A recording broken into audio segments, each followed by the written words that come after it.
This one's called Hundreds of Miles. I knew a man at Briscoe that went on to death row. Only man I ever knew who went that way. We was celled together my last year incarcerated. He said he was a shaman, told me so out of his own mouth. Said he was the last of his people, the Quapaw people, but the ghosts of his ancestors walked this earth and talked to him. They showed him things of this world and the next. 3 days before they let him out, we was together in the mess hall. 2 days. Suddenly, like it was just any damn thing, he took the tin coffee cup from my hand and overturned what was left of it onto my shoes. He looked at the grounds at the bottom as if he was reading the Sunday paper. When you leave this place, he said finally, you go home. You go where you come from and you make peace. Anywhere else for you is death, and beyond that is finally hell. That shaman himself went back home when they set him free. Had a job in a supermarket waiting for him from the parole board, stocking shelves on the graveyard shift. It was union and he got weekends off. It wasn't long before he found a girl. This was down in Natchez. This girl was 14 years old, the paper said. She was in 8th grade. Wanted to be a dentist. When she grew up, if you could believe that.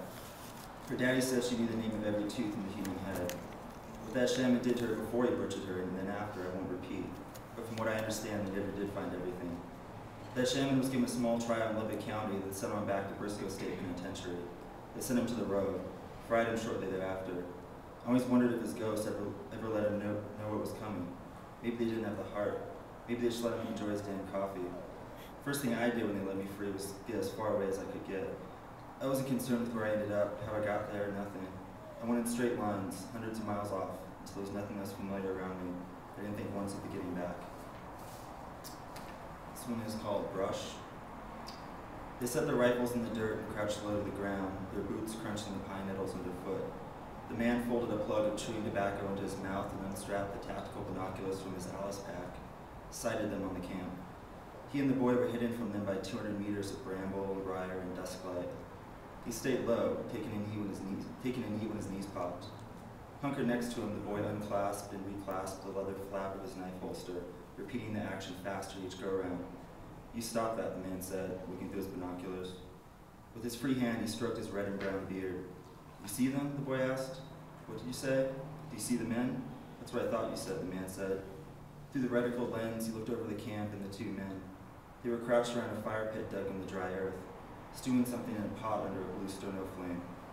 They watched over their supper while cleaning their bolt-action rifles, going over the disassembled rods with rags and solvent. At their feet was an open 200-round ammo pack.